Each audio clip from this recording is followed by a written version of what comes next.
খুব ভালো করে খেয়াল করেন, শুধুমাত্র আল্লাহর কাছে শাফাআত করার পাওয়ার পাবে না। আল্লাহ রাব্বুল আলামিন আমার আপনার রাসূলের মর্যাদায় পরিমাণ বৃদ্ধি করে দিয়েছেন, যার কারণে সর্বপ্রথম জান্নাতে ঢুকবে সর্বপ্রথম আমাদের পয়গম্বর। আমাদের পয়গম্বরদের উম্মতরা যতক্ষণ পর্যন্ত জান্নাতে ঢুকবে না, ততক্ষণ পর্যন্ত কোনো নবীর উম্মতেরা জান্নাতে ঢুকতে পারবে না। শুধুমাত্র আমার আপনার নবীর মর্যাদা বৃদ্ধি করার জন্য আল্লাহ পাক এই সমস্ত কিছু দান করেছেন। আমার রসুলকে এত ভালোবাসতেন আল্লাহ তাআলা, এত ভালোবাসেন, যার কারণে হাবিব নাম দিয়েছেন। আল্লাহ তাআলা পছন্দ করে হাবিব নাম দিয়েছে। সেই রসুলের জন্মের মাস এটা, এই রবিউল আউয়াল মাস রসুল জন্মের মাস। এই জন্যই শিক্ষা অর্জন করতে হবে। মনে রাখবেন, রসুলের সিরাতের একটা বৈশিষ্ট্য ছিল নামাজ। রসুলের সিরাতের বিশেষ একটা বৈশিষ্ট্য কি ছিল? নামাজ পড়তে হবে আল্লাহ পাকের হুকুম। বলেন তো দেখি, নামাজ কয় ওয়াক্ত পড়তে হবে? 5 ওয়াক্ত না শুধু জুমার দিন? 5 ওয়াক্তই নামাজ পড়তে হবে। এটা রসুলের একটা সিরাতের বিশেষ একটা বৈশিষ্ট্য। শুধু রসুলের বৈশিষ্ট্য না, আল্লাহ পাকের আইন। এটা আল্লাহর আইন হলো নামাজ আদায় করতে হবে, নামাজ 5 ওয়াক্ত পড়তে হবে। দুঃখের সাথে বলতে হয়, গত জুমায় বলল একজন যে হুজুর একটু বলেন, তার ভিতর মায়া এই জন্যই বলতেছে যে মানুষ যেন নামাজের দিকে আসে। আমরা শুধু জুমার দিনে আসলাম, অথচ এই জুমার দিন আমরা জুমার নামাজ পড়তে আসলাম, কিন্তু ফজরের নামাজে আমরা হাজিরা দিতে পারলাম না। আসসালামু আলাইকুম ওয়া রাহমাতুল্লাহি ওয়া বারাকাতুহু।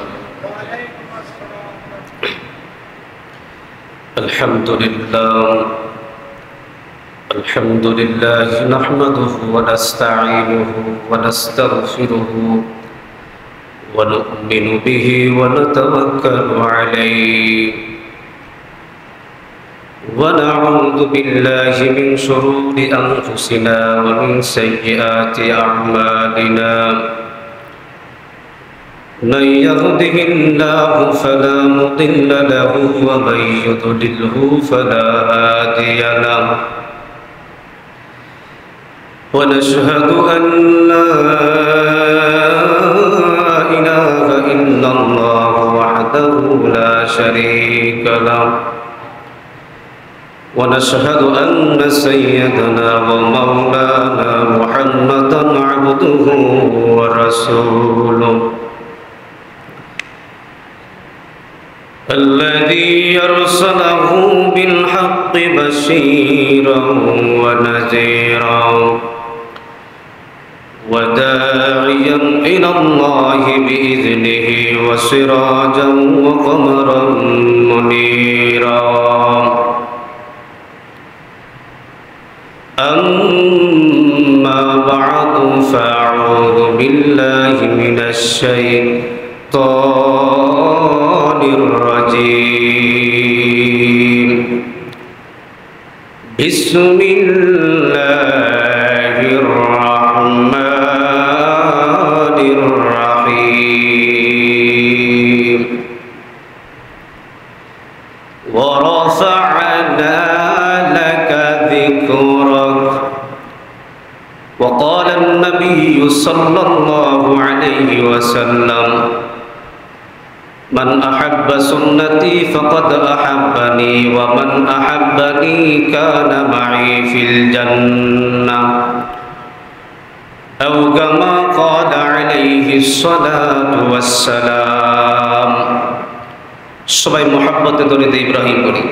اللهم صل على محمد وعلى آل محمد كما صليت على إبراهيم وعلى آل إبراهيم إنك حميد مجيد.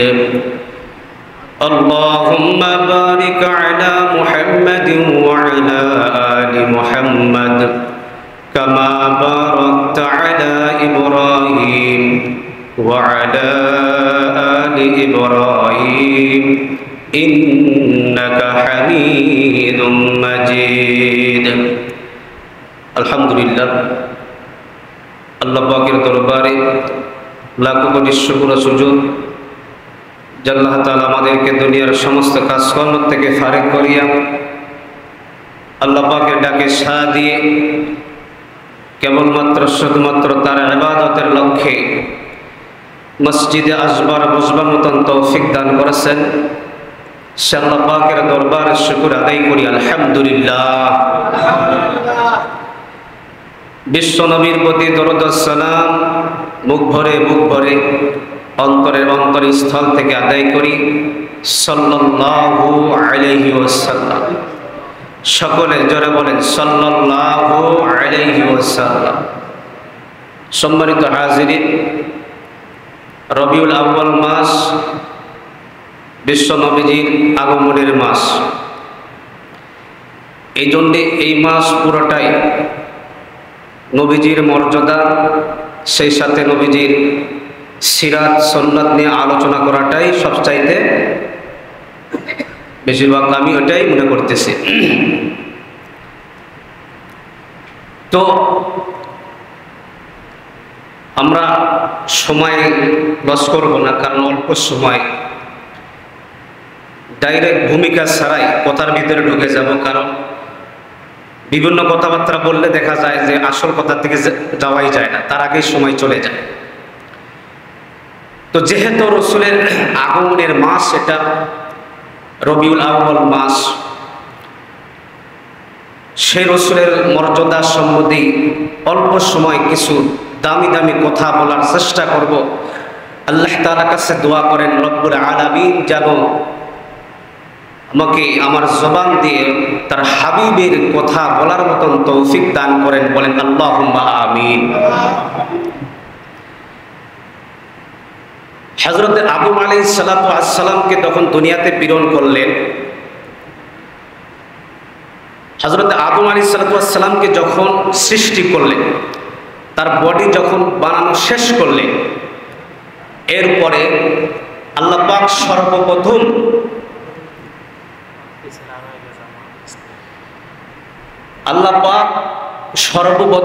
যখন আদম আলাইহিস সালাতু ওয়াস সালামের দেহের ভিতর রূহ ঢুকাইয়া দিলেন, তখন আদম আলাইহিস সালাতু ওয়াস সালাম আরশের দিকে তাকাইলেন। তো আদম আলাইহিস সালাম যখন আরশের চৌকানের দিকে তাকাইলেন, তখন তিনি লক্ষ্য করলেন যে আল্লাহ পাক রব্বুল আলামিনের নামের সাথে আরেকটা নাম দেখা যায়, সেই নামটি হচ্ছে মুহাম্মাদুর রাসূলুল্লাহ সাল্লাল্লাহু আলাইহি ওয়াসাল্লাম। সুবহানাল্লাহ। তখন কি আমাদের নবী দুনিয়াতে আসছে? আসে নাই। শত বছর পর আসছেন, কিন্তু আদমকে সৃষ্টি করার পর, তার বডি বানানোর পর, তার রূহ যখন দেওয়া হলো, তখন সে তাকানোর সাথে সাথে দেখলেন একজনের নাম মুহাম্মদ সাল্লাল্লাহু আলাইহি ওয়াসাল্লাম। এজন্য আল্লাহ পাক রব্বুল আলামিন তার নামের পরে আল্লাহ তাআলা তার হাবিব মুহাম্মদুর রাসূলুল্লাহ সাল্লাল্লাহু আলাইহি ওয়াসাল্লামের নামের আলোচনা বেশি করেছেন। আল্লাহর নামের পরে রসুলের নামের আলোচনা সর্বাধিক আল্লাহ পাক বেশি করেছেন। এই জন্য আল্লাহ পাক রব্বুল আলামিন এমন সিস্টেম ওয়ার করে দিয়েছে, তামাম ওয়ার্ল্ডে, তামাম পৃথিবীতে আল্লাহ পাকের নাম প্রতি সেকেন্ডে সেকেন্ডে উচ্চারিত হয়। বলে আল্লাহু আকবার। আল্লাহ তাআলার নাম প্রতি সেকেন্ডে ওয়ার্ল্ডে, তামাম ওয়ার্ল্ডে উচ্চারিত হয়। সেই সাথে সাথে আরো খুশির বিষয় হলো, প্রতি সেকেন্ডে সেকেন্ডে আল্লাহ পাক তার হাবিবের নামটা ওইভাবে তামাম পৃথিবীতে উচ্চারিত করায় দেয়। আল্লাহ পাকের নাম আর রসুলের নাম প্রতি সেকেন্ডে তামাম পৃথিবীতে উচ্চারিত হচ্ছে। শুধু রসুলের মর্যাদা বৃদ্ধি করার লক্ষ্যে। তো এই রসুলের মর্যাদা কি, কত আমার আপনার রসুলের মর্যাদা কি পরিমাণ আমাদের জানার দরকার আছে। তাহলে তো আমরা রসুলকে আমরা মানতে পারবো। এই জন্য এই রসুলের দাম আদম থেকে শুরু হয়ে গেছে, বরং আদমকে সৃষ্টি করার আগেই আগ থেকেই আল্লাহ পাক রব্বুল আলামিন রসুলের মর্যাদা রাখছেন। হযরত আদম আলাইহিস সালাতু ওয়াস সালাম, লক্ষ্য করেন, আল্লাহ রাব্বুল আলামিন আদম আলাইহিস সালাতু ওয়াস সালামকে দুনিয়াতে প্রেরণ করে দিলেন। সেই সাথে মা হাওয়া আলাইহিস সালাতু ওয়াস সালামকে দুনিয়াতে পাঠাইয়া দিলেন। এক নয়, দুই নয়, 350 বৎসর পর্যন্ত আদম আলাইহিস সালাতু ওয়াস সালাম কান্নাকাটি করে আল্লাহ পাকের কাছে, এত কান্নাকাটি করেন। এরপর আল্লাহ রাব্বুল আলামিন তার দোয়া কোনোভাবেই কবুল করেন না। হঠাৎ করে তার মনে পড়ে গেছে যে ওই যে আরশের চৌকাঠে আল্লাহ পাকের নামের সাথে একটা নাম দেখেছি, মুহাম্মাদুর রাসূলুল্লাহ সাল্লাল্লাহু আলাইহি ওয়াসাল্লাম। দেখি সেই নামের ওসিলা ধরে আল্লাহর কাছে দরখাস্ত করি, আল্লাহ পাক কবুল করে কিনা। এবার আদম আলাইহিস সালাতু ওয়াস সালাম আল্লাহ রাব্বুল আলামিনের কাছে দুহাত উঠাইয়া দিয়ে ডাক দেন, রাব্বুল আলামিন তোমার নামের সাথে একটা নাম দেখতে পেয়েছি আরশের চৌকাঠে, রব্বুল আলামিন সেই নামের ওসিলা করে বলে আমাকে মাফ করে দেন, আর হাওয়া আলাইহিস সালাতু ওয়াস সালামের সাথে আমার সাক্ষাৎ করায়া দেন। দুটা দোয়া করেছে, একটা হলো আমার জীবনের গুনাহ আল্লাহ মাফ করে দেন, আরেকটা হলো কি হাওয়ার সাথে আমার সাক্ষাতের ব্যবস্থা করে দেন। তার মানে স্বামীর অন্তরে স্ত্রীর মোহাব্বত কম থাকে না বেশি থাকে? প্রতিটা স্বামীর অন্তরে স্ত্রীদের মোহাব্বত আছে না নাই? দীর্ঘদিন যে স্বামীটা বাহিরে থাকে স্ত্রীকে রাখিয়া, তার দিলের ভিতরে স্ত্রীর মোহাব্বত কম না বেশি থাকে? যারা প্রবাসে চলে যায়, যাওয়ার সময় কেমন কি পরিমাণ কান্নাকাটি করে, তাদেরকে বললেই বুঝে আসে যারা প্রবাসে আছে, বছরের পর বছর তারা প্রবাসে যারা আছে, তাদের অন্তরের ভিতরে সন্তানের মোহাব্বত যেমন আছে, স্ত্রীর মোহাব্বতও এরকম আছে, মা বাবার মোহাব্বত যেমন আছে, দেশের মোহাব্বত যেমন আছে, গ্রামের মোহাব্বত যেমন থাকে, ওইরকমভাবে স্ত্রীর মোহাব্বতও থাকে। এটা শুধু আমাদের নয়, বাবা আদম আলাইহিস সালাতু ওয়াস সালামের অন্তরের ভিতরেও স্ত্রীর মোহাব্বত। এই জন্য কি করতেছেন? আল্লাহর কাছে দোয়া, রব্বুল আলামিন এক নম্বরে আমার জীবনের আপনি গুনাহ মাফ করে দেন, দুই নম্বরে ওগো আল্লাহ আমার হাওয়ার সঙ্গে আমার সাক্ষাতের ব্যবস্থা করে দেন। এই দোয়া করেছে, দোয়া করতে দেরি হয়েছে। আরাফাতের ময়দানে আল্লাহ রাব্বুল আলামিন বাবা আদম আলাইহিস সালাতু ওয়াস সালামকে এবং মা হাওয়া আলাইহিস সালাতু ওয়াস সালামকে এক জায়গায় করে দিতে দেরি হয় না। জোরে কোন আল্লাহু আকবার, আরো জোরে কোন আল্লাহু আকবার। কেবল মাত্র খালি আল্লাহর কাছে দোয়া করেছেন, আল্লাহ ওই নামের ওসিলায় আমাকে আপনি মাফ করে দেন। সেই সাথে সাথে ওগো আল্লাহ বিবি হাওয়া আলাইহিস সালাতু ওয়াস সালামের সাথে আমার সাক্ষাতের ব্যবস্থা করে দেন। আল্লাহ পাক দোয়া করতে দেরি হয়েছে, আল্লাহ পাক দোয়া কবুল করতে দেরি হয় নাই। কি পরিমাণ আমার আপনার হাবিবের, আমার আপনার রসুলের মর্যাদা শুধু আমাদের কাছে না, আল্লাহর কাছে বেশি না কম? যত পয়গম্বর দুনিয়াতে আসছে সমস্ত পয়গম্বরদের চাইতে আল্লাহর কাছে আমার আপনার হাবিবের মোহাব্বত কম না বেশি? বেশি। হযরত শীশ আলাইহিস সালাতু ওয়াস সালাম, আদম আলাইহিস সালাতু ওয়াস সালামের যত সন্তান ছিল তার ভিতরে প্রথম পয়গম্বর যিনি, তিনি হলেন হযরত শীশ আলাইহিস সালাতু ওয়াস সালাম। হযরত আদম আলাইহিস সালাতু ওয়াস সালাম শীশ আলাইহিস সালামকে ডাক দিয়ে বললেন, শীশ বেটা শোনো, আল্লাহ রাব্বুল আলামিনের কাছে একটা মোহাব্বতের নাম আছে, একটা প্রিয়তম নাম আছে, যে নামটা আল্লাহর কাছে অতি প্রিয়, এবং ওই নামের নবী সবার পরে আসবে, কিন্তু সর্বশ্রেষ্ঠ পয়গম্বর হবে উনি হলো আমার সন্তান মুহাম্মদ সাল্লাল্লাহু আলাইহি ওয়াসাল্লাম। বেটা শীশ শোনো, তার যার ওসিলা করে আমার জীবনের গুনাহ আল্লাহ পাক রব্বুল আলামিন আমার তওবা কবুল করেছেন, আমাকে মাফ করে দিয়েছে।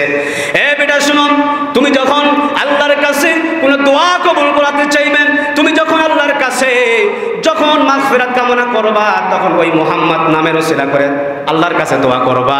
কারণ মুহাম্মদ নাম যেই জায়গায় লেগে যায়, যেই দোয়াটায় লেগে যায়, সেই দোয়া আল্লাহ পাক রব্বুল আলামিন ফেরত দেয় না, বরং ওই নামের ওসিলা করে আল্লাহ পাক সেই দোয়াটা কবুল করিয়ে নেয়। মুহাম্মদ নামের এত মর্যাদা, আদম আলাইহিস সালাম নিজে তার সন্তানকে বলতেছে, বেটা শীষ, যত দোয়া করবা আল্লাহর কাছে মুহাম্মদ নাম দিয়ে দোয়া করবা। মুহাম্মদ নাম যেই জায়গায় লাগবে সেই জায়গাটা ধন্য হয়ে যায়। মুহাম্মাদের নাম নামাজে আছে তো নামাজ কবুল হবে। কথা বলেন, মুহাম্মদ নাম যদি নামাজের ভিতরে না থাকে নামাজ কি হবে? দরুদ ছাড়া কি নামাজ হবে বলেন? যখনই দোয়া করা হবে রব্বুল আলামিনের কাছে, ওই সময় আল্লাহর প্রশংসা করতে গিয়ে মুহাম্মাদুর রাসূলুল্লাহ সাল্লাল্লাহু আলাইহি ওয়াসাল্লামের প্রতি দরুদ আগে পড়তে হয়, তারপরে তো আল্লাহর কাছে দোয়া করতে হয়। এই জন্য মুহাম্মাদের নামের পাওয়ার অনেক বেশি আছে, অনেক বেশি, অনেক বেশি। মুহাম্মদ নবীজির মর্যাদা যেমন, নবীজির সুন্নতের মর্যাদা ওই রকম আল্লাহর কাছে। নবীজির মর্যাদা যেমন, নবীজির সুন্নতের মর্যাদা তেমন, নবীজির সুন্নতের পাওয়ার তেমন। এই বিষয়টাকে বোঝাবার জন্য অতীতে ঘটে যাওয়া একটা ঘটনা আপনাদেরকে বোঝাই দিই, তাহলে বুঝতে পারবেন। মিশরে মুসলমানেরা ইহুদিদের দুর্গকে ঘিরে ফেলেছিল। তখন খলিফা হচ্ছে হযরত ওমর রাদিয়াল্লাহু তাআলা। খলিফা কে বলেন? খলিফা কে? মদিনায় খলিফা হযরত ওমর রাদিয়াল্লাহু তাআলা আনহু। তেনার শাসন আমলে মুসলমানেরা ইহুদিদের দুর্গকে ঘিরে ফেলেছে। দীর্ঘদিন পর্যন্ত দুর্গের সামনে মুসলমানরা আয়াত্তে নিয়ে আসতে পারে না, দখল করতে পারে না। 1 মাস কেটে গেছে, এরকম করতে করতে 1 মাস কেটে গেছে, কোনোভাবে হয় না। খবরটা হযরত ওমর রাদিয়াল্লাহু তাআলা আনহুর কানে পৌঁছে গেছে। হযরত ওমর রাদিয়াল্লাহু তাআলা আনহু চিঠির ভিতরে লিখলেন যে তোমাদের মধ্যে দেখো তো কোনো নবীজির সুন্নাত ছুটে গেছে কিনা দেখো। কারণ হলো দুর্গ দখল করা হলো পরে, আগে দেখো নবীজির সুন্নাত, নবীজির সুন্নতের গুরুত্ব আগে দিতে হবে। দেখো তো রাসূলের কোন সুন্নাত তোমাদের ভিতর থেকে বিদায় হয়ে গেছে নাকি দেখো। সবাই পরামর্শের মধ্যে বসলেন, পরামর্শ করে দেখেন যুদ্ধে লিপিবদ্ধ থাকার কারণে দীর্ঘদিন পর্যন্ত নবীজির একটা সুন্নাত মিসওয়াক করা। মিসওয়াক করা কার সুন্নাত? জোরে বলেন, মিসওয়াক করা কার সুন্নাত? রসুলের সুন্নাত। তারা খেয়াল করে দেখেন যে রসুলের সুন্নাত এই মিসওয়াক করাটা কিছুদিন হলে স্থগিত রয়ে গেছে। তো আমির সাহেব বললেন, সেনাপতি যিনি, তিনি বললেন যে ফজর থেকে নিয়ে তোমরা সবাই মিসওয়াক করবা। এই অনুমতি সেনাপতি দিয়ে দিচ্ছেন যে ফজর থেকে নিয়ে তোমরা এই মিসওয়াক করা ধরো। তারা গাছের ডাল ভেঙে যার যার মনে মিসওয়াক করা শুরু করে দিয়েছে। মুসলমানরা যখন মিসওয়াক করা শুরু করে দিল, ওইদিকে কাফেরেরা সর্বক্ষণ মুসলমানদেরকে দেখতে খেয়াল করতেছিল। কারণ হলো মুসলমানদের কোন একটা দিককে তারা লক্ষ্য করতেছিল, সর্বদিক লক্ষ্য করতেছিল। তারা যখন দেখতে পেল মুসলমানরা মিসওয়াক করে, তখন তাদের ভিতরে বলাবলি শুরু করলো, কি ব্যাপার মুসলমানরা এই যুদ্ধে কেন এইরকম ভাবে দাঁত ধার করতেছে? আসলে কি দাঁত ধার করতেছে না মিসওয়াক করতেছে বলেন? নবীজির সুন্নতের আমল করতেছে, কিন্তু তারা কি বলতেছে যে দাঁত ধার করতেছে। ওরা বলে মুসলমান জাত একটা অদ্ভুত জাত, কখন কি করে না বসে, আমাদেরকে কি এখনই চিবিয়ে চিবিয়ে খাবে নাকি? খেতে তো পারে। মুসলমানদের একটা অদ্ভুত জাত, তোমরা পালাও এখান থেকে। এইরকম সবাই দুর্গ থেকে পালিয়ে চলে গেল। ওইদিকে মুসলমানেরা অস্ত্রে শস্ত্রে সজ্জিত হয়ে আল্লাহু আকবার নারায়ে তাকবীর দিয়ে দুর্গের দিকে রওনা দিয়েছে। দুর্গের কাছে যায় দেখে দুর্গের দরওয়াজা খোলা। কি বিবার? দুর্গের দরওয়াজা খোলা মানে তারা কি নতুন আবার কৌশল করতেছে নাকি? ওরা কি আবার নতুন কোনো ফাঁদ বাজিছে নাকি? কিন্তু মুসলমান এমন এক জাত যারা মুনাফিক না, এমন মুসলমান কখনোই যে পাটা সামনে দেয় ওই পাটা পিছনে আর নিয়ে আসে না। মুসলমান তো সে বিরাট জাত, সে ভাবতেছে, তারা ভাবলো না আমরা যখন দুর্গের সামনে আসছি তখন ভিতরে যায় দেখি। ভিতরে চলে গেল, লক্ষ্য করে দেখি কোনো কাফের নাই। 1 মাস যাবৎ যারা দুর্গ কি তালাবদ্ধ করে রেখেছিল সেই দুর্গ থেকে পালায় চলে গেছে। কি ব্যাপার, কোথায় গেল? এই দিকে ওই দিকে আসবাবপত্রের ভিতরে খোঁজাখুঁজি শুরু করে দিয়েছে, কোথাও পাওয়া যায় না, কাউকে পাওয়া যায় না। তারা বুঝতে পারলো বিনা যুদ্ধে আল্লাহ রাব্বুল আলামিন আমাদের পক্ষে বিজয় দান করেছেন। বলেন আল্লাহু আকবার। বিনা যুদ্ধে আল্লাহ পাক রব্বুল আলামিন বিজয় দান করেছে। আর কোন কারণে, কিসের কারণে বিজয় দান করেছে? শুধু ছোট্ট একটি সুন্নাত, মিসওয়াক করা। এই মিসওয়াক করার সুন্নতের বদলতে আল্লাহ পাক তাদেরকে বিজয় দান করেছে, দুর্গ তাদের দখলে এসে গেছে। ছোট্ট একটি কিন্তু ইবাদত আমাদের কাছে ভারী মনে হয়, মিসওয়াক করা আমাদের কাছে ভারী মনে হয়, কিন্তু এই মিসওয়াককে করেও কাফেররা কিন্তু ভয় পায়। মিসওয়াক বাইর করবেন, মিসওয়াক করবেন, নিয়ে ঘুরবেন, দেখবেন কাফেররা মিসওয়াককে তারা অস্ত্র মনে করবে, তারা বড় শত্রু মনে করবে। এই জন্য মনে রাখবেন, এই মিসওয়াক, যে মিসওয়াকের বদলে আল্লাহ পাক রব্বুল আলামিন তাদের বিজয় দান করেছেন। এই মিসওয়াক নামে এই সুন্নতটা আমরা আমল করতে পারবো তো ইনশাআল্লাহ? মিসওয়াকের আমল আমরা চালাইতে পারবো তো ইনশাআল্লাহ? রবিউল আউয়াল মাস নবীজির জন্মের মাস, নবীজির এই মাসে আসছে, নবীজির একটা সুন্নত যদি এই মাস থেকে আমরা অর্জন করে নিতে পারি, তাহলে আমাদের নাজাত পাওয়ার জন্য একটা আমলই যথেষ্ট হয়ে যাবে। শুধু মিসওয়াক করলে সুন্নত পালন হয় এমনটা কি না? হাদিসের ভিতরে আসছে, আসওয়াকু মাতুরাতুল লিল ফামি ওয়া মারদাতুল লিরাব্বি। মিসওয়াক দ্বারা মুখ কি হয়? পরিষ্কার হয়, এবং এই মিসওয়াকের মাধ্যমে আল্লাহ পাক রব্বুল আলামিন সন্তুষ্ট হন। সুবহানাল্লাহ বলেন। মিসওয়াক করার দ্বারা শুধু মুখ পরিষ্কার হয় এতটুকু নয়, এই মিসওয়াক করার দ্বারা আল্লাহ পাক রব্বুল আলামিন রাজি খুশি হয়ে যায় বান্দার উপরে। তে আমল কি ছোট মনে করলেন? না, ছোট নয়, এই আমলটা অনেক বড় আমল। আমরা করার চেষ্টা করবো ইনশাআল্লাহ, আমরা করার চেষ্টা করবো তো ইনশাআল্লাহ? ইনশাআল্লাহ বলেন। ইনশাআল্লাহ বললে আল্লাহ পাক সহযোগিতা দান করবেন। ইনশাআল্লাহ বলবেন, আপনাকে আপনি সহযোগিতা করবে আল্লাহ তাআলা। আমার আপনার টেনশন করা লাগবে না, আমার আপনার রেজেকের জন্য টেনশন করা লাগবে না, আমার আপনার কোনো কিছুর জন্য টেনশন করা লাগবে না। আমরা শুধু আল্লাহর হয়ে যাব, আল্লাহ পাক আমাদের হয়ে যাবে। আল্লাহ তাআলা তার গায়েবে খাজানার থেকে সব কিছু ব্যবস্থা করে দেবে, সব কিছু ব্যবস্থা করে দেবে।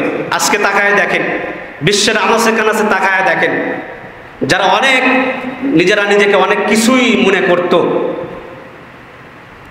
2 দিন আগে একটা দেশ থেকে এক প্রধানমন্ত্রী হেলিকপ্টার দিয়ে পালায় গেল। নেপাল, ওটা তো মুসলমান রাষ্ট্ররা বৌদ্ধদের ঘাঁটি, ওখানে বৌদ্ধদের ঘাঁটি। তারপর সে বৌদ্ধ মন্ত্রী হওয়ার পর সে পালায় গেছে, কারণ জুলুম আল্লাহ তাআলা সহ্য করে না। অনেক কিছুই ছিল, বাহাদুর ছিল, কিন্তু আল্লাহ পাক রব্বুল আলামিন তার বাহাদুরিকে নিভাইয়া দিয়েছে, মাটির সাথে মিশিয়ে দিয়েছে। কি অবস্থা, ওদের অবস্থাটা কি দেখছেন? রাস্তাঘাটে পুলিশদেরকে, সেনাবাহিনীদেরকে পানি পর্যন্ত না তারা নামায় দিয়েছে জনগণ। তো মনে রাখবেন, আপনি যদি আল্লাহ তাআলার হয়ে যায়, মানুষ আমার পক্ষে হয়ে যাবে। মানুষকে আপনি ভালোবাসবেন, মানুষ আপনাকে সাপোর্ট দিবে। টাকা দিয়ে সাপোর্ট কিনতে পাওয়া যায় না। লক্ষ লক্ষ কোটি টাকা দিয়ে সাপোর্ট অর্জন করা যায় না। লক্ষ লক্ষ টাকা দিয়ে বিজয়ী হওয়া যায় না। যার পক্ষে আল্লাহ থাকে তাদেরকে আল্লাহই বিজয় দান করেন। বলেন আল্লাহু আকবার। লক্ষ্য করে দেখতেছেন না, বিজয় দান করতেছে আল্লাহ জায়গায় জায়গায়, দেশে বিদেশে সব জায়গায় আল্লাহ তাআলা মুসলমানদেরকে বিজয় দান করতেছে, নির্বাচনে বিজয় দান করতেছে। এইভাবেই করবে, এইভাবেই ইসলামকে আল্লাহ তাআলা বলন্দ করবেন। এই দেশে আল্লাহ তাআলা ইসলামের কালেমা উত্তীর্ণ করেই দিবেন ইনশাআল্লাহ। ধৈর্যের ব্যাপার, আর আল্লাহ তাআলার কাছে চাওয়ার লাগবে, বেশি বেশি আল্লাহ তাআলার কাছে চাইতে হবে, চেষ্টা করতে হবে, সেই সাথে আল্লাহ তাআলার কাছে বেশি বেশি চাইতে হবে। আমরা সুন্নতের উপর বেশি বেশি আমল করা আমরা চেষ্টা করবো ইনশাআল্লাহ। রসুলকে আমরা ধরি, যে রসুলের মর্যাদা এত বেশি, যে রসুলের নাম আল্লাহ পাক জান্নাতের প্রত্যেকটা দরওয়াজায় লিপিবদ্ধ করে দিয়েছেন। জান্নাতের প্রত্যেকটা দরওয়াজায় 1 লক্ষ মতান্তরে 2,24,036 কেউ বলেছে পয়গম্বর আসছে, কারো নাম নাই জান্নাতের দরওয়াজায়। একমাত্র কেবলমাত্র আল্লাহ পাক রব্বুল আলামিন তার হাবিব মুহাম্মাদুর রাসূলুল্লাহ সাল্লাল্লাহু আলাইহি ওয়াসাল্লামের নামটা ওই জান্নাতের গেটে লিপিবদ্ধ করে দিয়েছেন। মুয়াজ্জিন সাহেব যখন বলেন আল্লাহু আকবার, আল্লাহু আকবার, এরপরে বলেন আশহাদু আল্লা ইলাহা ইল্লাল্লাহ, এরপরে মুয়াজ্জিন সাহেব কি শব্দটা বলেন তো দেখি, সবাই বলেন তো দেখি, কি বলে? আশহাদু আন্না মুহাম্মাদার রাসূলুল্লাহ। আমার প্রিয় ভাইয়েরা লক্ষ্য করুন, শুনেন, মুয়াজ্জিন সাহেব যখন মাইকে যখন এলান শুরু করে দিয়েছে, আহ্বান করতেছে, মুয়াজ্জিন সাহেব যখন বলতেছে আল্লাহু আকবার আল্লাহু আকবার আশহাদু আল্লা ইলাহা ইল্লাল্লাহ, ওই সময় মুয়াজ্জিন সাহেব বলতেছে আশহাদু আন্না মুহাম্মাদার রাসূলুল্লাহ আশহাদু আন্না মুহাম্মাদার রাসূলুল্লাহ। মনে রাখবেন, দোয়া করতে গেলেও আল্লাহ পাকের প্রশংসা, মুহাম্মাদের নামটা নিতে হয়। শেষ বিদায় ও মুসলমান, শেষ বিদায় যখন দেওয়া হবে তখন মুহাম্মাদের কায়দা দিতে হবে। কবরে যখন দেওয়া হবে তখন মিল্লাতা রাসূলুল্লাহ বলেই কিন্তু সহায় দিতে হয়। কথা বল ঠিক না? ঠিক না? কবরে যাওয়ার পরে রসুলের নাম আছে না নাই? কবরে যাওয়ার পরে রসুলের নাম আছে। আল্লাহ রাব্বুল আলামিন এই জন্য রসুলের মর্যাদা বৃদ্ধি করার জন্য রসুলকে হাউজে কাউসার দান করেছেন। রসুলকে আল্লাহ পাক রব্বুল আলামিন হাউজে কাউসার দিয়েছেন।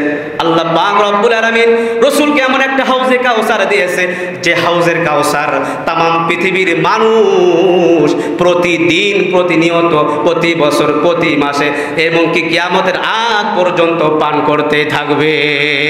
শুধু রসুলের মর্যাদা বৃদ্ধি করার জন্য আল্লাহ পাক রব্বুল আলামিন হাউজে কাউসার তাকে দান করেছেন।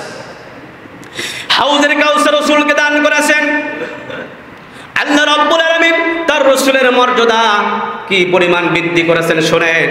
আমার আপনার রসুলের মর্যাদা, তামাম পৃথিবীতে যত রসুলগণ আসছে কেউ কি কাউকে শাফাআত করে জান্নাতে নিয়ে যাওয়ার পাওয়ার রাখে নাকি বলেন? তার মানে হলো কিয়ামতের ময়দান যখন সংগঠিত হয়ে যাবে, সবাই যার যার মনে পেরেশান হয়ে যাবে। আদম আলাইহিস সালাম থেকে নিয়ে ঈসা পর্যন্ত সমস্ত পয়গম্বররা পর্যন্ত পেরেশান হয়ে যাবে। শুধু বলতে দেখবে ইয়া নাফসি ইয়া নাফসি ইয়া নাফসি ইয়া নাফসি। কেউ পারবে না সুপারিশ করার জন্য। সমস্ত পয়গম্বররা ফিরায়া দিবে, বলবে যাও মুহাম্মদ রাসূলুল্লাহ সাল্লাল্লাহু আলাইহি ওয়াসাল্লামের কাছে চলে যাও। নবীজি সাল্লাল্লাহু আলাইহি ওয়াসাল্লাম কিয়ামতের ময়দানে একজনই কেবলমাত্র শাফাআত করার মতন পাওয়ার পাবে আল্লাহ তাআলার কাছে। খুব ভালো করে খেয়াল করেন, শুধুমাত্র আল্লাহর কাছে শাফাআত করার পাওয়ার পাবে না। আল্লাহ রাব্বুল আলামিন আমার আপনার রাসূলের মর্যাদায় পরিমাণ বৃদ্ধি করে দিয়েছেন, যার কারণে সর্বপ্রথম জান্নাতে ঢুকবে সর্বপ্রথম আমাদের পয়গম্বর। আমাদের পয়গম্বরদের উম্মতরা যতক্ষণ পর্যন্ত জান্নাতে ঢুকবে না, ততক্ষণ পর্যন্ত কোনো নবীর উম্মতেরা জান্নাতে ঢুকতে পারবে না।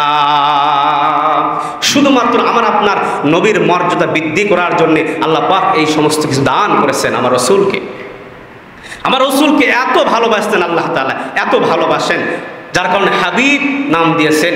আল্লাহ তাআলা পছন্দ করে হাবিব নাম দিয়েছে। সেই রাসূলের জন্মের মাস এটা, এই রবিউল আউয়াল মাস রাসূল জন্মের মাস। এই জন্যই শিক্ষা অর্জন করতে হবে। মনে রাখবেন, রাসূলের সিরাতের একটা বৈশিষ্ট্য ছিল নামাজ। রাসূলের সিরাতের একটা বিশেষ একটা বৈশিষ্ট্য কি ছিল? নামাজ। নামাজ নামাজ পড়তে হবে, আল্লাহ পাকের হুকুম। বলেন তো দেখি, নামাজ কয় ওয়াক্ত পড়তে হবে? 5 ওয়াক্ত না শুধু জুমার দিন? 5 ওয়াক্তই নামাজ পড়তে হবে। এটা রাসূলের একটা সিরাতের বিশেষ একটা বৈশিষ্ট্য। শুধু রাসূলের বৈশিষ্ট্য না, আল্লাহ পাকের আইন। এটা আল্লাহর আইন হলো নামাজ আদায় করতে হবে, নামাজ 5 ওয়াক্ত পড়তে হবে। দুঃখের সাথে বলতে হয়, গত জুমায় বলল একজন যে হুজুর একটু বলেন, তার ভিতর মায়া এই জন্যই বলতেছে যে মানুষ যেন নামাজের দিকে আসে। আমরা শুধু জুমার দিনে আসলাম, অথচ এই জুমার দিন আমরা জুমার নামাজ পড়তে আসলাম, কিন্তু ফজরের নামাজে আমরা হাজিরা দিতে পারলাম না। বলেন, এত লম্বা রাত আপনি যখন শুয়ে যান, 9টার সময় শুয়ে যান, 9, 10, 11, 12, 1, 2, 3, 4, 5, 8টা ঘন্টা আপনাকে আল্লাহ পাক ঘুমানোর মতন সুযোগ করে দিলেন। এই ঘুমানোর মতন তৌফিক দান করেছেন কে? এই ঘুম নামে নিয়ামত দান করেছেন কে? আল্লাহ দিছে। তাহলে সেই আল্লাহর জন্য কি কিছু করার নাই আমাদের? যে আল্লাহ রাব্বুল আলামিন আমাদেরকে দিলেন ঘুম নামে নিয়ামত, ঘুম যদি না থাকতো, কতজন আছে ওষুধ খাওয়ার পরে তারপর চোখের ভিতরে ঘুম আসে না। আল্লাহ পাক আমাদেরকে ঘুম নামে দৌলতটা দান করেছেন। কেন বলেন ওই সময় আসতে পারবো না? একটু চেষ্টা করেন। ওই মুহূর্তে যদি আপনি আসলেন না, কিন্তু আপনি শুয়ে থাকলেন, ঘুমিয়ে থাকলেন, ওই অবস্থায় নামাজ নাই, কিছু নাই, ওই সময় আপনার মরণ চলে আসলো, আজরাইল চলে আসলো, বলেন আমার আপনার হালতটা কি হবে? অবস্থাটা কি দাঁড়াবে? এজন্য আপনাদের হাত ধরি, আপনাদের পা গায়ে দেন, পাটা ধরে বলি আমরা নামাজ ছাড়বো না। 5 ওয়াক্ত নামাজ বাড়ি আশেপাশে এই কয়েকজন মুসল্লিও যদি এখানে আসে, এক লাইন পুরো হয়ে যাবে। হবে কি হবে না বলেন? এক কাতার পুরো হয়ে যাবে, ফজরের নামাজ এক কাতার হয়ে যাবে, দেখতে বাদবা না। তো আমরা আসি, আমরা নামাজের পরে যত কাজ আছে আমরা কাজে লিপ্ত হয়ে যাই। আমরা এই নামাজটা পড়ব, এই নামাজ কিয়ামতের ময়দানে আমাদের কাজে আসবে। আল্লাহ তাআলা আমাদেরকে 5 ওয়াক্ত নামাজ জামাতের সাথে আদায় করার মতন তৌফিক দান করেন, বলেন আমিন।